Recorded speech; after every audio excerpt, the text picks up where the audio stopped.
Hi friends, പുതിയൊരു വീഡിയോയിലേക്ക് എല്ലാവർക്കും സ്വാഗതം. ബാലമാഷിന്റെ അവസ്ഥ കണ്ടതോടുകൂടി ചാരു ശ്രേയയുടെ കാരണം നോക്കി ഒന്നങ്ങ് പൊട്ടിക്കുകയാണ്. എന്നിട്ട് ബാലമാഷിന്റെ അടുത്തേക്ക് ശ്രേയയുടെ കൈ പിടിച്ചുകൊണ്ട് ചാരു കതിർ മണ്ഡപത്തിൽ നിന്നും ഇറക്കി കൊണ്ടുവരികയാണ്. എന്നിട്ട് വീണ്ടും എല്ലാവർക്കും മുന്നിൽ വെച്ച് വീണ്ടും ശ്രേയയുടെ കാരണം നോക്കി അടിക്കുകയാണ് ട്ടോ. അപ്പോഴത്തേക്കും അരവിന്ദിന് ദേഷ്യം പിടിച്ച് ചാരുവിനെയും അരവിന്ദ് കാരണം നോക്കി അടിക്കുകയാണ്. അതോടുകൂടി ആകാശിനങ്ങ് ദേഷ്യം പിടിക്കുകയാണ്. എന്തിനാടാ നീ ചാരുവിനെ അടിച്ചത് എന്ന് പറഞ്ഞ് രണ്ടുപേരും അങ്ങോട്ടും ഇങ്ങോട്ടും വഴക്കുണ്ടാക്കുകയാണ്. അപ്പോഴൊന്നും ബാലമാഷിന് ബോധം വന്നിട്ടില്ല. ഡോക്ടർ വന്ന് ഇഞ്ചക്ഷൻ കൊടുത്ത ശേഷം അരമണിക്കൂറിനുള്ളിൽ ബാലമാഷിന് ബോധം വരുമെന്നാണ് പറഞ്ഞിട്ടുള്ളത്. അപ്പോൾ ഇതൊക്കെ കണ്ടോണ്ട് നിൽക്കുന്ന ശ്രേയ മനസ്സുകൊണ്ട് സന്തോഷിക്കുകയാണ്. ഇത് തന്നെയാണ് ഞാൻ ആഗ്രഹിച്ചത്. ബാലമാഷിന്റെ മക്കൾ തമ്മിൽ അങ്ങോട്ടും ഇങ്ങോട്ടും വഴക്കിടുന്നത് തന്നെയാണ് ഞാൻ ആഗ്രഹിച്ചത് എന്നൊക്കെ മനസ്സിൽ ചിന്തിച്ചുകൊണ്ടാണ് ശ്രേയ നിൽക്കുന്നത്. അങ്ങനെ ശ്രേയ പിന്നെ അങ്ങ് തടയുകയാണ്. എന്താണ് നിങ്ങൾ രണ്ടുപേരും ഈ കാണിക്കുന്നത്? ഇത്രയും പേരുടെ മുന്നിൽ നിങ്ങൾക്ക് വഴക്കുണ്ടാക്കാൻ നാണമില്ലേ എന്നൊക്കെ ചോദിച്ച് ശ്രേയ നല്ലവളായിട്ട് ആ ഒരു പ്രശ്നം അങ്ങ് ഒതുക്കുകയാണ് ട്ടോ. അപ്പോഴത്തേക്കും ബാലമാഷിന് ഇനി ബോധം വരികയാണ്. അപ്പോൾ ചാരുവും ആകാശം ചോദിക്കുകയാണ്, എന്താണ് അച്ഛൻ ഉണ്ടായത്, എങ്ങനെയാണ് അച്ഛൻ ഇവിടെ എത്തിയത് എന്നൊക്കെ ചോദിക്കുമ്പോൾ എനിക്കൊന്നും ഓർമ്മയില്ല. അപായിട്ട് വന്ന ഒരു സ്ത്രീ എന്നെ ഇഞ്ചക്ഷൻ വെക്കുന്നതായിട്ട് എനിക്ക് തോന്നി. പിന്നെ എനിക്കൊന്നും ബോധമില്ല, എന്താണ് ഉണ്ടായത് എന്ന് പോലും എനിക്കറിയില്ല എന്നൊക്കെ ബാലൻ പറയുന്ന സമയത്ത് അച്ഛൻ ഈ അവസ്ഥയിൽ വരുത്തിയത് ഇവളാണ്, ഈ നിൽക്കുന്ന ശ്രേയയാണ്. കേട്ടപ്പോൾ ബാലൻ എണീറ്റ് നിന്ന് ശ്രേയ ഒന്ന് നോക്കാണ്ട്. അപ്പോൾ ശ്രേയ പതർച്ചയോടുകൂടിയാണ് നിൽക്കുന്നത്. എന്നിട്ട് പിടികൊടുക്കാതെ അഭിനയിച്ചുകൊണ്ട് ശ്രേയ ബാലൻ്റെ അടുത്തേക്ക് വന്നിട്ട് പറയുകയാണ്, അങ്കിളിന് ഒരു കുഴപ്പവും കൂടാതെ ഒരു അപകടവും കൂടാതെ കിട്ടിയതിൽ ഒരുപാട് സന്തോഷമുണ്ട്. ചാരുവിനും ആകാശിനും ബാലനും ശ്രേയ അഭിനയിക്കുകയാണെന്ന് മനസ്സിലാവാണ്. എന്നിട്ട് ശ്രേയ അഭിനയിച്ചുകൊണ്ട് പറയണ, ഞാനും അരവിന്ദും ആന്റിയും അങ്കിളിനെ കാണാത്തത് കൊണ്ട് ഒരുപാട് വിഷമത്തിലായിരുന്നു. പക്ഷേ നിങ്ങളുടെ രണ്ടാമത്തെ മകൻ ഈ നിൽക്കുന്ന ആകാശ് എന്നെക്കുറിച്ച്, ഞാൻ ഒരു തെറ്റും ചെയ്യാത്ത എന്നെക്കുറിച്ച് അപരാധം പറയുന്നത് കണ്ടില്ലേ? അത് കേട്ടപ്പോൾ ആകാശിനങ്ങ് ദേഷ്യം പിടിക്കാൻ ട്ടോ. ശ്രേയയുടെ അഭിനയം കാണുമ്പോൾ, എന്താണ് നീ പറഞ്ഞത്? നീ ഒരു തെറ്റും ചെയ്തിട്ടില്ല. എൻ്റെ അച്ഛന് ഇങ്ങനെ ഒരു അവസ്ഥ വരുത്തിയത് തന്നെ നീയാണ്. അപ്പോൾ എന്താ ആകാശ് ഈ പറയുന്നത്? ഞാൻ ഒരു തെറ്റും ചെയ്തിട്ടില്ല. എന്താ ഒരു തെറ്റും ചെയ്യാത്ത എൻ്റെ മേലിൽ ഈ കുറ്റം ഇടാൻ നോക്കുന്നത്? നിനക്കറിയില്ലേ ഈ നാട്ടിൽ എന്തെല്ലാം സംഭവിക്കുന്നു? ഇപ്പം അടുത്ത് തന്നെ ഒരു സംഭവം ഉണ്ടായതല്ലേ, ആരുമില്ലാത്ത വീട്ടിൽ ഒറ്റയ്ക്ക് താമസിക്കുന്ന ഒരു വൃദ്ധയായ സ്ത്രീയെയും അവരുടെ ഭർത്താവിനെയും കൊന്നുകളഞ്ഞ് സ്വർണം കൊണ്ടുപോയതൊക്കെ. പക്ഷേ ഇതൊക്കെ ബാബുക്കുട്ടൻ ചെയ്തതാണെങ്കിലോ? ബാബുക്കുട്ടന് നിങ്ങളോട് അത്രമാത്രം അധികം ദേഷ്യമുണ്ടല്ലോ. അപ്പോൾ ബാലമാഷ് ആരുമില്ലാതെ ഒറ്റയ്ക്കാണ് താമസിക്കുന്നത് എന്ന് മനസ്സിലാക്കി ബാബുക്കുട്ടൻ ചെയ്തതാണെങ്കിലോ? അത് കേട്ടപ്പോൾ ആകാശ് പറയുന്നു, ബാബുക്കുട്ടൻ അച്ഛൻ അവിടെ ഒറ്റയ്ക്കാണ് ഉള്ളത് എന്ന് മനസ്സിലാക്കി സ്വർണം എടുക്കാൻ വേണ്ടി ബാബുക്കുട്ടൻ വന്ന് അച്ഛനെ മയക്കി കെടുക്കട്ടെ. ഈ മണ്ഡപത്തിൽ ആരും അറിയാതെ കെട്ടിയിട്ടു എന്നാണോ നീ പറഞ്ഞു വരുന്നത്? ഇത് വല്ലാത്ത ഒരു കണ്ടുപിടുത്തമായി പോയി. ചെയ്ത തെറ്റ് ബാബുക്കുട്ടൻ്റെ തലയിൽ ഇടാനൊന്നും നീ നോക്കണ്ട. നീ തന്നെയാണ് ഇതിൻ്റെയൊക്കെ പുറകിലെന്നുള്ളത് ഞങ്ങൾക്കറിയാം. അപ്പോൾ ശ്രേയ പറയണേ, എനിക്കിപ്പോൾ ഇതൊക്കെ കേൾക്കുമ്പോൾ നീ തന്നെയാണ് ആകാശ് ഇതൊക്കെ ചെയ്തത് എന്നാണ് എനിക്കിപ്പോൾ നിന്റെ പേരിലാണ് സംശയമുള്ളത്. നിന്റെ അച്ഛനെ വീട്ടിലേക്ക് കൊണ്ടുപോയി ആക്കി എന്നും പറഞ്ഞ് അച്ഛനെ മയക്കുമരുന്ന് കൊടുത്ത് ഇവിടെ ആരും അറിയാതെ ഒളിപ്പിച്ച് വെച്ചിരിക്കുന്ന മറ്റുള്ളവരുടെ പേരിൽ കുറ്റമിടുന്നു. ബാലമാഷ് താലിയെടുത്ത് തന്നാലാണ് ഈ വിവാഹം നടക്കൂ എന്ന് ഞാൻ പറഞ്ഞിട്ടുണ്ട്. അപ്പോൾ നടക്കാതിരിക്കാൻ വേണ്ടി നീ ചെയ്തതാണെന്നാണ് എനിക്ക് തോന്നുന്നത്. അപ്പോൾ ആകാശ് പറയണം, എന്താടി നീ പറഞ്ഞത്? നീ ചെയ്ത വേലത്തരം ഇനിയിപ്പോൾ ഞങ്ങളുടെ പേരിലിടാനാണോ? നീ ഞങ്ങളുടെ പേരിലിട്ട് രക്ഷപ്പെടാനാണോ നീ ശ്രമിക്കുന്നത്? അപ്പോൾ ആകാശിന് നല്ല ദേഷ്യം പിടിക്കണം. അപ്പോൾ ചാരു പറയണ, അക്കുചേട്ടൻ ഒന്നും മിണ്ടാതിരിക്കും. നീ എന്താ പറഞ്ഞത്? നീ എന്നെ കണ്ട് എന്നോട് വെല്ലുവിളിച്ചിരുന്നു, ബാലമാഷ് താലിയെടുത്ത് തന്നാലാണ് ഈ വിവാഹം നടക്കൂ എന്ന്.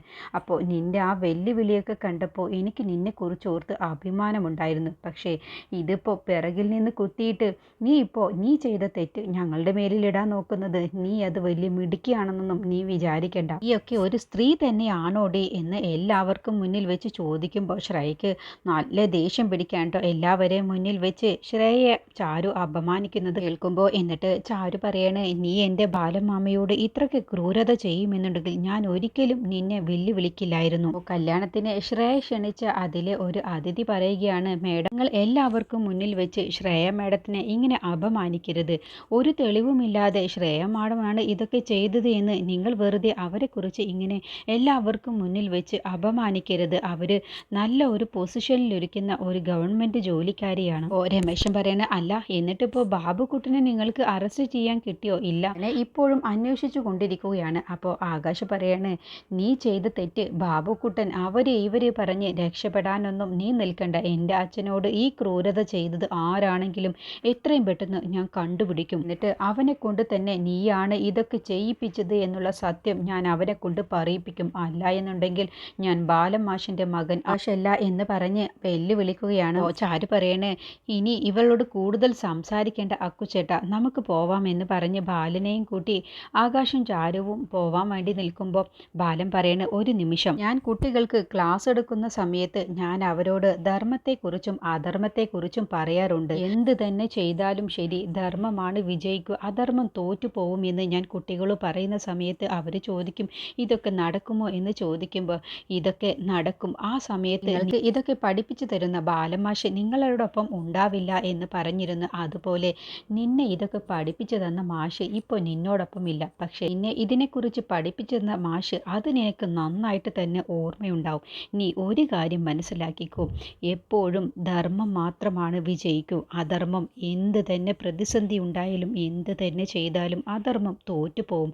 അതാണിപ്പോൾ ചാരുവിൻ്റെ മുന്നിൽ സംഭവിച്ചിട്ടുള്ളത്. എന്താണ് വെല്ലുവിളിച്ചത്? ഞാൻ താലിയെടുത്ത് തന്നാലാണ് ഈ കല്യാണം നടക്കൂ എന്നല്ലേ? എങ്കിൽ നീ ഒന്ന് കേട്ടോ, ഈ വെല്ലുവിളി ഞാൻ പറയുന്നു, ഞാൻ താലിയെടുത്ത് തന്ന് നിന്റെ ഈ വിവാഹം ഒരിക്കലും നടക്കില്ല എന്നും പറഞ്ഞ് ബാലൻ പോവാൻ ഒരുങ്ങുമ്പോൾ ഹേമ പറയുകയാണ്, ഒന്ന് അവിടെ നിന്നേ, ആര് വേണമെങ്കിലും എന്ത് വേണമെങ്കിലും പറഞ്ഞോട്ടെ, എന്ത് വെല്ലുവിളി വേണമെങ്കിലും നടത്തിക്കോട്ടെ. പക്ഷേ ഞാനിപ്പോൾ അരവിന്ദിൻ്റെ അമ്മയായി നിങ്ങളോട് ചോദിക്കുന്നു, നമ്മുടെ മോൻ്റെ കല്യാണം നമുക്ക് രണ്ടുപേർക്കും മുന്നിൽ നിന്ന് നടത്തി കൊടുക്കാം. അവൻ്റെ ഒരു ആഗ്രഹമല്ലേ? ഞാൻ നിങ്ങളോട് കൈകൂപ്പി യാചിച്ചു കൊണ്ട് ചോദിക്കുകയാണ്. അപ്പോൾ ബാലൻ പറയാണ്, ഇല്ല ഹേമേ, ഒരിക്കലും ഈ കല്യാണം, ഞാൻ താലിയെടുത്ത് തന്ന് ഈ കല്യാണം ഒരിക്കലും നടക്കില്ല. നീ എന്ത് ഉദ്ദേശത്തിലാണോ ഈ കല്യാണം നടത്താൻ ഉദ്ദേശിക്കുന്നത്, ആ ഉദ്ദേശം ഒരിക്കലും നടക്കരുത് എന്നാണ് ഞാൻ ആഗ്രഹിക്കുന്നത്. ഈ പെൺകുട്ടിയുടെ ആഗ്രഹം നമ്മുടെ കുടുംബം നശിപ്പിക്കണം എന്നുള്ള ഒറ്റ ലക്ഷ്യം കൊണ്ടാണ്, ഇവളുടെ മനസ്സിലുള്ള പക തീർക്കാനാണ് ഇവൾ ഈ കല്യാണം കാണുന്നത്. അതുകൊണ്ട് ഒരിക്കലും ഈ കല്യാണം നടക്കരുത് എന്ന് തന്നെയാണ് എൻ്റെ ആഗ്രഹം എന്നും പറഞ്ഞ് ബാലൻ പോകുന്ന സമയത്ത് അരവിന്ദ് പറയണ, ഒന്ന് അവിടെ നിന്നേ, ഈ കല്യാണം നിങ്ങൾക്ക് ഒരിക്കലും നടത്തി തരാൻ കഴിയില്ലെങ്കിൽ ഈ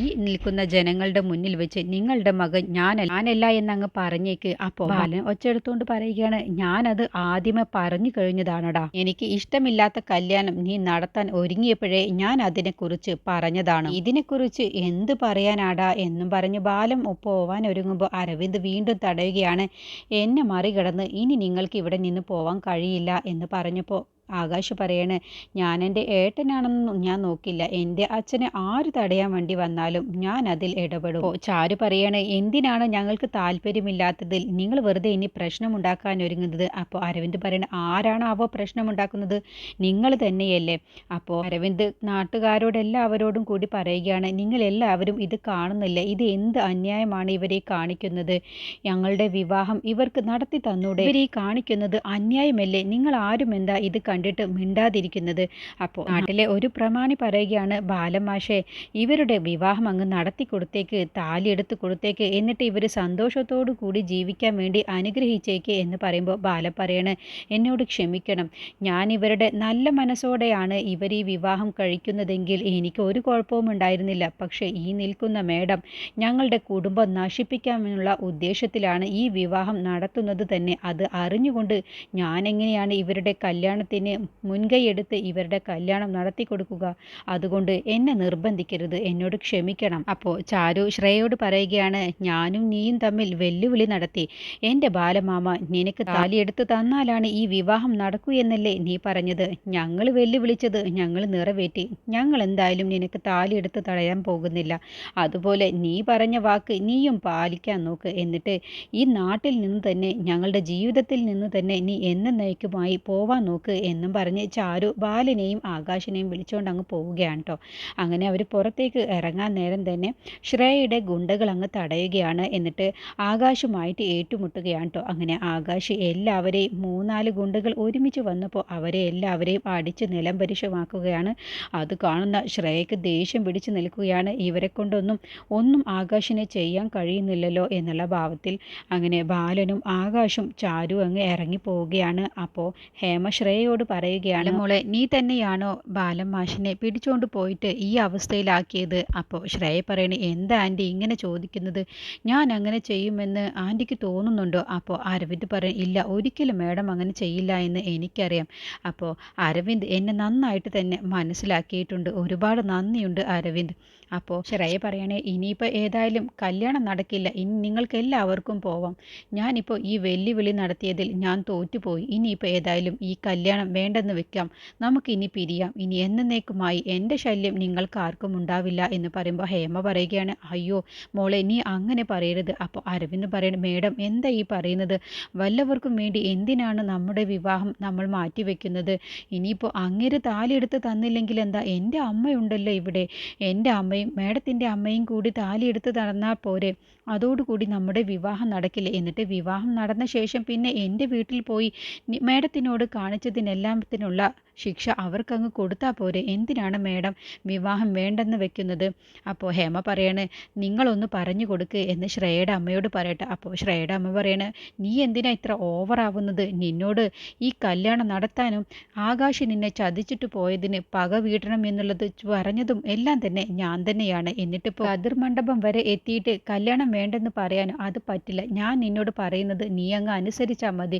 ഈ വിവാഹം നടക്കണം, നീ ഞാൻ പറയുന്നത് പോലെ കേൾക്കണം. അപ്പോഴൊന്നും ശ്രേയ അത് സമ്മതിക്കുന്നില്ല കേട്ടോ. അപ്പോൾ ശ്രേയയുടെ അമ്മ പറയണേ, എന്നെ തന്നെ ഒരുത്തൻ കല്യാണം കഴിച്ച് എന്നെ പറ്റിച്ച് ഒരു കുഞ്ഞിനെയും തന്ന് കടന്നു കളഞ്ഞു. അതുപോലെയുള്ള ജീവിതം നിനക്കൊരിക്കലും പാടില്ല.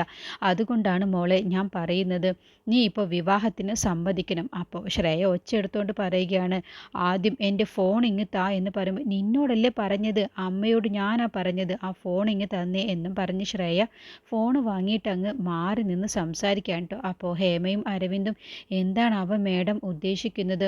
അപ്പോൾ ശ്രേയയുടെ അമ്മ പറയണ, നമുക്ക് നോക്കാം, എന്തായാലും അവൾ ഈ കല്യാണത്തിന് സമ്മതിക്കും എന്ന് പറഞ്ഞുകൊണ്ടാണ് കേട്ടോ അവിടെ നിൽക്കുന്നത്. അങ്ങനെ ശ്രേയ മാറി നിന്ന് ഫോൺ വിളിക്കുകയാണ് ആകാശിൻ്റെ. അപ്പോൾ ആകാശും ബാലനും ചാരുവും ഗോവിന്ദനും ഒക്കെ അനുവൊക്കെ കാറിലേക്ക് കയറാൻ ഒരുങ്ങാണ്. അപ്പോഴത്തേക്കും ആകാശ് പറയണേ, ഈ കോൾ എടുക്കണ്ട, അവരിപ്പോൾ തോറ്റു തുന്നം പാടിയില്ലേ, ഇനിയിപ്പോൾ എന്തെങ്കിലും പറയാനാവും വിളിക്കുന്നത്, അതുകൊണ്ട് നമുക്ക് ഈ ഫോൺ എടുക്കണ്ട. അപ്പോൾ ചാരു പറയണ, അതിന് അങ്ങനെ പേടിച്ചു പോവേണ്ട ആവശ്യമൊന്നുമില്ലല്ലോ, എന്താണ് പറയുന്നത് എന്ന് കേൾക്കാം.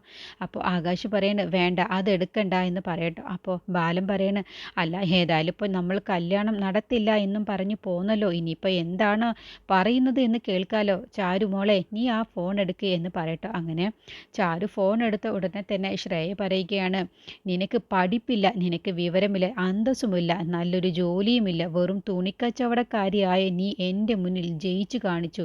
നിന്നെ ഞാൻ സമ്മതിച്ചു തന്നിരിക്കുന്നു. ഞാൻ അങ്ങനെ ഇങ്ങനെയൊന്നും ആർക്കും അഭിനന്ദനമൊന്നും കൊടുക്കില്ല, പക്ഷേ നീ എൻ്റെ മുന്നിൽ ജയിച്ചിരിക്കുന്നു. അതുകൊണ്ട് ഞാൻ എനിക്കൊരു വീഡിയോ അയച്ചിട്ടുണ്ട്, ആ വീഡിയോ നീ ഒന്ന് കാണണം.